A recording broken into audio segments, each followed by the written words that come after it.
Hello friends, welcome to my channel. தொடர்ந்து videos பாருங்கள், like பண்ணுங்கள், சப்போர்ட் பண்ணுங்கள். இன்றைக்கி நம்ம கார்த்திக் ரேவதி சீரியல் எபிசோடில் என்ன நடக்க போகுதுன்னு தெரிஞ்சுக்கலாம் வாங்க.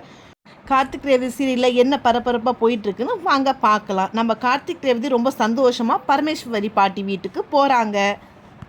உடனே நம்ம பரமேஸ்வரி பாட்டி என்னம்மா நடந்துச்சாங்க அப்படின்னு கேட்டு தெரிஞ்சுக்கிறாங்க. பாருமா ரேவதி, கார்த்திக் பற்றின உண்மை உனக்கு எல்லாமே தெரிய வந்துருச்சு, உனக்கு பழசெல்லாம் ஞாபகம் வந்துருச்சா அப்படின்னு சொல்லி பரமேஸ்வரி பாட்டி ரேவதி கிட்ட கேட்குறாங்க. எனக்கு கார்த்திக் மாமாவோட ஞாபகம் எல்லாம் எப்படி வந்துச்சுன்னு தெரியுமா அப்படின்னு சொல்லிட்டு நடந்த விஷயம் எல்லாத்தையுமே பரமேஸ்வரி பாட்டி கிட்ட நம்ம ரேவதி சொல்கிறாங்க. உடனே பரமேஸ்வரி பாட்டிக்கு இதெல்லாம் கேட்டுட்டு தூக்கி வாரி போட்டுருச்சு. என்னம்மா சொல்கிற ரேவதி, இது ஈஸ்வரி உனக்கு கல்யாணம் ஆயிடுச்சு, உனக்கு தெரிஞ்சுக்கணும், அப்புறம் உன்னை வெளியூருக்கு அனுப்பலாம்னு இவ்வளோ தூரம் பண்ணியிருக்காங்களே, அவள் இப்போ அப்படியே இருக்காளா, கொஞ்சம் கூட மாறவே மாட்டாளா அவள் அப்படின்னு ஒரு பரமேஸ்வரி பாட்டி சொல்லிட்டு இருக்காங்க. ரொம்ப ஃபீல் பண்ணுறத பார்த்துட்டு சொல்கிறாங்க, பாட்டி நீங்கள் ஒன்றும் கவலைப்படாதீங்க பாட்டி, கூடை சீக்கிரம் எல்லாமே சரியாயிடும் அப்படின்னு நம்ம ரேவதி பரமேஸ்வரி பாட்டிக்கிட்ட சொல்கிறாங்க. நான் இந்த 2 குடும்பமும் எப்படியாவது ஒன்று சேரும் அப்படின்னு சொல்லி நினச்சிட்டு இருக்கேம்மா, ஆனால் கடைசி வரைக்கும் ஒன்றுமே சேர முடியாது போல இருக்கே அப்படின்னு ரொம்ப ஃபீல் பண்ணுறாங்க நம்ம பாட்டி. அவளோட மனசு எப்போ தான் மாறுமோ தெரியல. உங்கள் அம்மா மனசு தான் சொல்கிற ரேவதி, அவளோட பிடிவாத குணத்தை எப்போ தான் மாற்றிக்க போகிறாலோ தெரியல. பரமேஸ்வரி பாட்டி சொல்லிகிட்டே இருக்காங்க. சரி ரேவதி, இவ்வளோ நாளாக நீ என் வீட்டு பேத்தியாக தான் வந்திருக்க, ஆனால் இப்போ இந்த வீட்டுக்கு மருமகளாக நீ வந்திருக்க, அதனால் உன் கையால் விளக்கேற்றுமா அப்படின்னு பரமேஸ்வரி பாட்டி சொல்லிட்டு நம்ம ரேவதியை கூட்டிகிட்டு போகிறாங்க. நம்ம கார்த்தி ரேவதி கிட்ட விளக்கேற்றுங்க அப்படின்னு சொல்கிறாங்க. அது மட்டும் இல்லாமல் நம்ம கார்த்தி ரேவதியும் பரமேஸ்வரி பாட்டி காலில் விழுந்து ஆசீர்வாதமும் வாங்குறாங்க. உடனே பரமேஸ்வரி பாட்டி சொல்கிறாங்க, இங்கே பாருமா ரேவதி, கூடி சீக்கிரம் நீ எனக்கு ஒரு பேரனோ பேத்தியோ பெற்று கொடுக்கணும் அப்படின்னு சொல்கிறாங்க. நம்ம ரேவதி இதை கேட்டோன்னே வெட்கப்பட்டுட்டு போகிறாங்க. பக்கத்தில் நம்ம ஈஸ்வரி இருக்காங்க இல்லையா, பயங்கர கோவத்தோட உச்சியில் இருக்காங்கன்னே சொல்லலாம். ரேவதி என்னை மீறி போயிட்டால, எப்படியாவது ரேவதியை திரும்பி இந்த வீட்டுக்கு கூட்டிகிட்டு வரணும், ஆனால் எப்படி கூட்டிகிட்டு வர்றது அப்படின்னு சொல்லிட்டு ஓவர் திங்க் பண்ணிட்டு இருக்காங்க நம்ம சாமுண்டீஸ்வரி. அதுக்கு இந்த சந்திரா சொல்கிறாங்க, ஆமாக்கா நீ என்னென்னவோ பண்ணி பார்த்த ரேவதி, எப்படியாவது இந்த வீட்டுக்கு இருந்து வெளியே போகக்கூடாதுன்னு ரொம்ப முயற்சி பண்ண, எல்லாத்தையும் மீறி தூக்கி எறிஞ்சு போயிட்டா பத்தியாக்கா, இருந்தாலும் அவளுக்கு இவ்வளோ இருக்கக்கூடாதுக்கா, ஆனால் கடைசியில் நீ அந்த பொருளை வச்சு மிரட்டின, அவள் அப்போ கூட பயப்படலப்பா இருக்கா, அந்த கார்த்தி தான் முக்கியம் அப்படின்னு சொல்லிட்டு விறுவிறுன்னு போயிட்டா பத்தியா, அவளுக்கு எவ்வளோ நெஞ்சு இருக்கணும், ஆனால் அவள் இப்படி கார்த்தி பின்னாடி போவான்னு நான் கொஞ்சம் கூட எதிர்பார்க்கவே இல்லைக்கா, அதுக்கெல்லாம் காரணம் அந்த கார்த்தி டிரைவர் பையன்தான்க்கா, அந்த கார்த்தி நம்ம பொண்ணோட மனசை எப்படியோ கலைச்சி கெடுத்துட்டான் பத்தியாக்கா, இப்போ என்ன பண்ணுறது சந்திரா அப்படின்னு சொல்லிட்டு இருக்காங்க நம்ம சாமுண்டீஸ்வரி. இதை கேட்டுட்டு இருக்க நம்ம ரேவதி, அந்த கார்த்தியோட சேர்ந்து ஒரு நாள் கூட வாழவே விடக்கூடாது அப்படின்னு சொல்லிட்டு போய் இந்த சந்திரா கிட்ட போய் ஐடியா கேட்குறாங்க.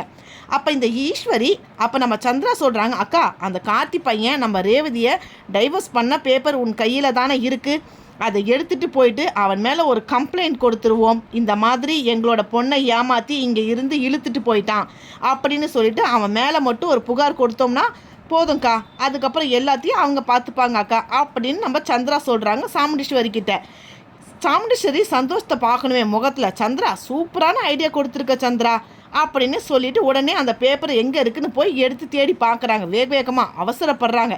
இந்த ஈஸ்வரி சந்திராவும் சரின்னு சொல்லிட்டு ஒரு பக்கம் சந்திராவும் சாமுண்டீஸ்வரியும் அந்த பேப்பர் எடுக்க, இன்னொரு பக்கம் நம்ம ரோகிணி மயில் வாகனம் நம்ம பரமேஸ்வரி பாட்டி வீட்டுக்கு தான் போகிறாங்க. உடனே நம்ம ரேவதி மயில் வாகனத்துக்கிட்ட கேட்குறாங்க, மாமா நான் போனதுக்கப்புறம் அங்கே என்ன மாமா நடந்துச்சு அப்படின்னு சொல்லி கேட்டுகிட்டே இருக்கும்போது மயில் வாகனம் சொல்கிறாங்க, ரேவதி நீ போனதுக்கப்புறம் அங்கே என்னென்னமோ நடந்து போச்சுமா, ஒரு பூகம்பமே வெடிச்சு போயிடுச்சுமா, என்ன சொல்கிறீங்க, ஆனால் உங்கள் அம்மா உங்கள் 2 பேரையும் சேர்ந்து வாழவே விடக்கூடாது அப்படின்னு சொல்லிக்கிட்டு ஒரு முடிவில் மட்டும் இருக்காங்கம்மா, இதுக்கப்புறம் அவங்க என்ன பண்ண போகிறாங்க அப்படின்னு எனக்கு கொஞ்சம் கூட தெரியலமா, அதை நினச்சி பார்த்தாலே ரொம்ப பயமாக இருக்குன்னு சொல்கிறாங்க.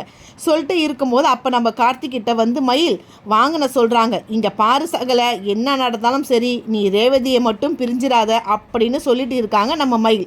உடனே பரமேஸ்வரி பாட்டி சொல்கிறாங்க, அவளுக்கு என்னதான் தெரியலப்பா, மனசு மாறவே மாட்டேங்கிறா, எப்படி தான் அவளை மாற்றுறதுன்னு புரியலன்னு பாட்டி ரொம்ப வருத்தத்தோடு சொல்லிகிட்டு இருக்காங்க. இந்த பக்கம் மயிலும் வாகனமும் ரோகிணியும் எங்களுக்கு டைம் ஆயிடுச்சு நாங்கள் கிளம்புறோம் அப்படின்னு சொல்லிட்டு கிளம்பும்போது கரெக்டாக அந்த இடத்துக்கு நம்ம ஈஸ்வரியும் சந்திரகலாவும் வராங்க. உடனே நம்ம மயில் வாகனமும் ரோகிணியும் வெளியே போனவங்க அவங்க 2 பேரையும் பார்த்துட்டு பின்னாடியே வேக வேகமாக ஓடி வராங்கப்பா. அச்சோ, ஏதோ பெரிய பிரச்சனை பண்ண போகிறாங்க, பெரியத்தையும் சின்னத்தையும் வாங்க சொல்லிட்டு வராங்க. உடனே இங்கே இருக்கிற அவங்களுக்கு தெரிய வேணாம் அப்படின்னு சொல்லிட்டு ஒளிஞ்சிக்கிறாங்க. உடனே பின்னாடி அதிகாரி இங்கே வர நம்ம கார்த்திக் வந்து அவங்க கிட்ட போய் கேட்குறாங்க, எதுக்கு சார் இங்கே நீங்கள் வந்திருக்கீங்க அப்படின்னு சொல்லிட்டு இருக்கும்போது, இங்கே பாருங்கள் சார், நீங்கள் தான் கார்த்தி, உங்களை நாங்கள் அரெஸ்ட் பண்ண வந்திருக்கோம் அப்படின்னு சொன்னாங்க. உடனே இங்கே இருக்கிற எல்லாருமே தூக்கி வாரி போட்டுடுச்சு. ஐயோ, என்னது புது பிரச்சனையாக இருக்குன்ட்டு அதிகாரிங்க சொல்கிறாங்க, இங்கே பாருங்கள் சார், எதுவாக இருந்தாலும் நீங்கள் அங்கே வந்து பேசுங்க அப்படின்னு சொல்லிட்டு நம்ம கார்த்தியை கூட்டிகிட்டு போகிறாங்க. இந்த பக்கம் நம்ம சந்திராவும் ஈஸ்வரும் ரேவதியும் பார்த்து நக்கலாக சிரிக்கிறாங்க. என்ன ரேவதி, அவனோட சேர்ந்து ஒன்றா வாழணும்னு ஆசைப்படுறியா? அது கனவுல கூட நடக்காது சொல்லி சிரிக்கிறாங்க. கனவு காட்டிகிட்டே இருக்கிறியா? நாங்கள் இருக்கிற வரைக்கும் அது ஒரு நாள் கூட நடக்க விட மாட்டோம், ஒழுங்கு மாதிரிதான் என்னோட வந்துரு அப்படின்னு சொல்கிறாங்க நம்ம சாமுண்டீஸ்வரி. இருக்கும்போதே உடனே நம்ம ரேவதி கையை உதறி விடுறாங்க. அவங்களுக்கு எவ்வளோ தைரியம் இருந்தால் என்னோடய மாமா மேலே கம்ப்ளைண்ட் கொடுத்துருப்பாங்க, ஒழுங்கு மாதிரிதான் கொடுத்த கம்ப்ளைண்ட் திருப்பி வாங்கினுங்க அப்படின்னு நம்ம ரேவதி மிரட்டிகிட்டே சொல்கிறாங்க. உடனே சாமுண்டீஸ்வரியும் சந்திராவும் சொல்கிறாங்க, இங்கே பார் ரேவதி, கார்த்திக் மேலே கொடுத்த கம்ப்ளைண்ட் திரும்பி வாங்கணும்னா நீ அவன் கூட வாழ மாட்டேன்னு அப்படின்னு சொல்லிவிட்டு நம்ம வீட்டுக்கு திரும்பி வந்துரு அப்படின்னு சொல்கிறாங்க நம்ம சந்திராவும் சாமுண்டீஸ்வரியும். ரேவதியை ரொம்ப மிரட்டுறாங்க. இப்போவே இந்த நிமிஷமே அவன் மேலே கொடுத்த கம்ப்ளைண்ட் நான் வாபஸ் வாங்கிறேன் அப்படின்னு சொல்கிறாங்க சாமுண்டீஸ்வரி. சொன்ன உடனே நம்ம ரேவதி சொல்கிறாங்க, இங்கே பாருங்கம்மா, நீங்கள் நினைக்கிறது மட்டும் நடக்கவே நடக்காது, என்னோட கார்த்திக் மாமாவை எப்படியோ வெளியே கொண்டு வரணும்னு எனக்கு தெரியும் அப்படின்னு சொல்லிட்டு பயங்கரமாக நம்ம ரேவதி சவால் விடுறாங்க. உடனே நம்ம ரேவதி விறுவிறுன்னு கார்த்தியை காப்பாற்றுறதுக்காக ஓடிட்டு இருக்காங்க. உடனே இந்த பக்கம் நம்ம பரமேஸ்வரி பாட்டி இருக்காங்க பாருங்கள். அவங்க சொல்கிறாங்க, என் பேரை என்னதான் துரோகம் செஞ்ச அவனை ஏன் இப்படி வச்சு டார்ச்சர் பண்ணுறீங்க, ஏண்டி அவனை போட்டு இப்படி பாடாப்படுத்துகிறா அப்படின்னு சொல்லிட்டு ரொம்ப பொங்கி எழுறாங்க நம்ம பரமேஸ்வரி பாட்டி. இந்த பக்கம் சந்திராவும் ஈஸ்வரியும் பரமேஸ்வரி பாட்டியை திட்டிகிட்டு வேகமாக ஸ்டேஷனுக்கு போயிட்டு இருக்காங்க. உடனே நம்ம பரமேஸ்வரி பாட்டி தலையில் கையை வச்சுட்டு உட்காந்துட்டாங்க, புலம்ப ஆரம்பிச்சிட்டாங்க. ஐயோ, என்னடா என் பேரனுக்கும் பேத்திக்கு வந்த சோதனை, என் பேரனையும் பேத்தியும் வாழ விட மாட்டாங்களான்ட்டு ரொம்ப மன வருத்தத்தோடு சொல்கிறாங்க நம்ம பரமேஸ்வரி பாட்டி. உடனே நம்ம ரோகிணியும் மயில் வாகனமும் அவங்கள பார்த்துட்டு, இங்கே பாருங்கள் பாட்டி, நீங்கள் தயவு செஞ்சு கவலைப்படாதீங்க, எல்லாமே சரியாயிடும் அப்படின்னு சொல்லிட்டு இருக்கும்போது பரமேஸ்வரி பாட்டி சொல்கிறாங்க, இப்போ தான் என்னோடய பேரனை பேத்தியும் ஒன்றா இருக்கிறத பார்த்து நான் ரொம்ப சந்தோஷப்பட்டேன்ப்பா, ஆனால் அதுக்குள்ளே இப்படி ஒரு பிரச்சனை சத்தியமாக நினச்சி கூட பார்க்கல அப்படின்னு ரொம்ப வருத்தத்தோடு சொல்கிறாங்க. அதுக்குள்ளே இந்த மாதிரி பண்ணிட்டு போயிட்டாங்களே அப்படின்னு சொல்லிட்டு வருத்தப்படுறாங்க. இந்த பரமேஸ்வரி பாட்டி உடனே நம்ம மயில் வாகனமும் ரோகிணியும் நினைக்கிறாங்க, இதுக்கெல்லாம் காரணம் அந்த சந்திரகலா தான் அப்படின்னு சொல்கிறாங்க. கண்டிப்பாக அவங்க தான் ஏதாவது சொல்லி இருப்பாங்க. மயில் சொல்கிறாங்க, எப்படியாவது அத்தைக்கிட்டேருந்து அந்த சந்திராவை நம்ம பிரித்து ஆகணும், அவள் தான் நம்ம அத்தை மனசை ரொம்ப கெடுக்கிறான்னு சொல்லி புலம்புறாங்க. உடனே ரோகிணி சொல்கிறாங்க, நீங்கள் சொல்கிறது கரெக்டு தாங்க, ஆனால் அவங்க தான் இப்படி சொல்கிறாங்கன்னா அம்மாவுக்கு எங்கே போச்சு அறிவு, அவங்களுக்கு கொஞ்சமாவது யோசிக்கணுமா இல்லையா? நம்ம கார்த்திக் மாமாவை பழி வாங்கணும்னு சொல்லிட்டு இந்த மாதிரிலாம் பண்ணிட்டு இருக்காங்களே, இவங்கெல்லாம் திருந்தவே மாட்டாங்க அப்படின்னு நம்ம வருத்தத்தோடு சொல்கிறாங்க ரோகிணி. ஒரு பக்கம் அவங்க திட்டிகிட்டே இருக்காங்க. இப்போ என்னங்க பண்ணுறது அப்படின்னு கேட்குறாங்க. ரோகிணி கேட்க உடனே மயில் வாகனம் சொல்கிறாங்க, இப்போ நம்மளால் நேரடியாக அவங்களுக்கு உதவி பண்ண முடியாது, ஆனால் யாருக்கும் தெரியாமல் நம்ம ரேவதிக்கு உதவி பண்ணி ஆகணும். அது மட்டும் இல்லாமல் கார்த்தி சீக்கிரமாக வெளியே வரணும், வந்து ரேவதி கூட சந்தோஷமாக வாழணும், என் சகலையே நான் எப்படியாவது காப்பாற்றுவேன் அப்படின்னு சொல்லிட்டு ஒரு லாயரை போய் பார்க்குறாங்க மயில் வாகனம். இந்த பக்கம் நம்ம ரோகிணி பரமேஸ்வரி பாட்டிக்கு ஆறுதல் சொல்லிவிட்டு அங்கேருந்து அவங்களும் கிளம்புறாங்க. சரின்னு சொல்லிவிட்டு நம்ம ரேவதியும் ஸ்டேஷனுக்கு வர இந்த பக்கம் நம்ம கார்த்திகை உள்ளே வச்சுருக்காங்க சொல்லலாம். ஆனால் உடனே ரேவதி சொல்கிறாங்க, நான் கார்த்திக் மாமா கிட்டே ஒரு 10 நிமிஷம் பேசிக்கிறேன் அப்படின்னு சொல்கிறாங்க. சொல்லிவிட்டு நம்ம கார்த்திகிட்ட போய் பேசுகிறாங்க, ஏங்க இந்த மாதிரிலாம் பண்ணிட்டு இருக்காங்க, நம்மளை இப்போ இல்லை எப்போவுமே வாழ விட மாட்டாங்க போல இருக்கு. ரேவதி, அதுக்கெலாம் நீ கவலைப்படாத, எல்லாத்தையும் தாண்டி தான் நம்ம சந்தோஷமாக வாழுவோம், நம்ம கார்த்திக் சமாதானப்படுத்துகிறாங்க ரேவதியை. மாமா, உங்களை கண்டிப்பாக நான் வெளியே எப்படியாவது கூட்டிகிட்டு வந்துடுவோம் மாமான்னு நம்ம ரேவதி சொல்கிறாங்க. இந்த பக்கம் நம்ம சந்திராவும் ஈஸ்வரியும் வராங்க. நம்ம ஈஸ்வரி வந்து ரேவதி கிட்ட சொல்கிறாங்க, இங்கே பார் ரேவதி, இப்போ கூட ஒன்றும் கெட்டு போகலை, அந்த கார்த்தி டிரைவர் பையலை விட்டுட்டு வீட்டுக்கு வந்துடு, நீ மட்டும் வந்துடு, நான் இப்போவே அவன் மேலே கொடுத்த கம்ப்ளைண்ட் வாபஸ் வாங்கிறேன் அப்படின்னு சொல்லி மிரட்டுறாங்க நம்ம ஈஸ்வரி. உடனே அதிகாரிக்கிட்ட வந்து ரேவதி கேட்குறாங்க, இங்கே பாருங்கள் சார், இந்த கம்ப்ளைண்ட் கொடுத்தவங்க தயவு செஞ்சு வாபஸ் வாங்க சொல்லுங்கள், இல்லைனா என்ன நடக்கும் தெரியாது நம்ம ரேவதி சொல்கிறாங்க. மேடம், உங்களை சார் தூக்கிட்டு வந்துட்டாங்கன்னு சொல்லி கம்ப்ளைண்ட் கொடுத்துருக்காங்க, அதனால தான் அவரை நாங்கள் அரெஸ்ட் பண்ணியிருக்கோம் அப்படின்னு சொல்கிறாங்க இன்ஸ்பெக்டர். சார், நானே தான் என் மாமா கூட விரும்பி வந்தேன், நல்லா விசாரிச்சு பாருங்கள் அப்படின்னு ரேவதி வாக்குவாதம் பண்ணுறாங்க போலீஸ்கிட்ட. ஆமாம் இல்லை, ஒரு வார்த்தை சொன்னால் அது மட்டும் இல்லைங்க, கம்ப்ளைண்ட் கொடுத்தது எல்லாம் வாபஸ் பண்ணிவிடுவேன், உங்கள் மாமாவோட ஒன்றா சேர்ந்து வாழணும்னு சொல்லிட்டு தானே நீங்கள் இந்த முடிவு எடுத்திருக்கீங்க. ஆமாம் சார் அவர் தயவு செஞ்சு ரிலீஸ் பண்ணுங்கள் அப்படின்னு ரேவதி போலீஸ்கிட்ட வாக்குவாதம் பண்ணுறாங்க. ஆனால் கம்ப்ளைண்ட் வேறு மாதிரி கொடுத்துருக்காங்களே, நான் கொடுத்தேனா சார், நான் எங்கள் மாமா மேலே கம்ப்ளைண்ட் கொடுக்கல, அவர் மேலே நான் ஆசைப்பட்டு தான் நான் கல்யாணம் பண்ணியிருக்கேன் அப்படின்னு சொல்கிறாங்க.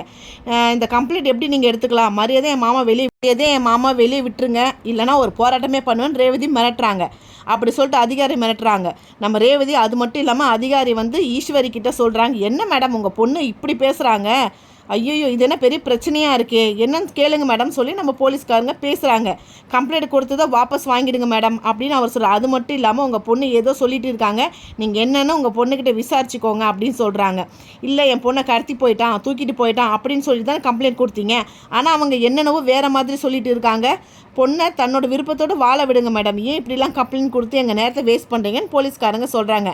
அப்படி சொல்லிட்டு இருக்கும்போது தூக்கி வாரி போட்டுருச்சு நம்ம ஈஸ்வரிக்கும் சந்திராவுக்கும். அது மட்டும் இல்லாமல் அக்கா என்னக்கா இப்படி பேசிட்டு இருக்காங்க, நம்ம நினச்சது ஒன்று நடக்கிறது ஒன்றா இருக்குது, ஏன்க்கா இப்படி, சரி இரு சந்திரா பார்க்கலாம், நம்ம பேசி பார்க்கலாம், போலீஸ்கிட்ட அவகிட்டையும் பேசலாம் அப்படின்னு நம்ம சந்திரா பேசிகிட்டே இருக்காங்க.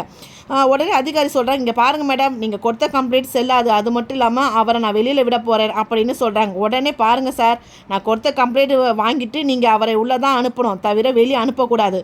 மேடம் உங்கள் பொண்ணு அவருக்கு சப்போர்ட்டாக இருக்காங்க, அது மட்டும் இல்லாமல் இந்த விஷயத்தில் என்னால் எதுவும் பண்ண முடியாது, அதனால நீங்கள் தேவையில்லாமல் இங்கே நின்றுட்டு பிரச்சனை பண்ண உங்கள் பொண்ணை கூட்டிகிட்டு போயிடுங்க அப்படின்னு அந்த இன்ஸ்பெக்டர் சொல்கிறாங்க. சந்திரா ரேவதி பேசிக்கிறாங்க, என்னக்கா பண்ணுறது, இதுக்கு மேலே இங்கே இருக்க முடியாது போல இருக்கே, வாபஸை வாங்கிடலாமான்னு கேட்குறாங்க. இல்லை அவள் கார்த்தி கூட வாழவே கூடாது, அதுக்கு ஏதாவது நம்ம முடிவு எடுத்தே ஆகணும். ரேவதியை கூப்பிட்டு மிரட்டுறாங்க, ரேவதி ஒழுங்காக எங்கள் வீட்டுக்கு வந்துரு, அப்போ தான் அவனை நான் விடுவேன், இல்லைனா விடமாட்டேன் அப்படின்னு சொல்லி சந்திராவும் ஈஸ்வரியும் அவளை மிரட்டிட்டு இருக்கிறாங்க. இதுக்கப்புறம் கதை எப்படி போகுதுன்னு பார்க்கலாம். தொடர்ந்து வீடியோஸ் பாருங்கள், லைக் பண்ணுங்கள், சப்போர்ட் பண்ணுங்கள். நன்றி உறவுகளே.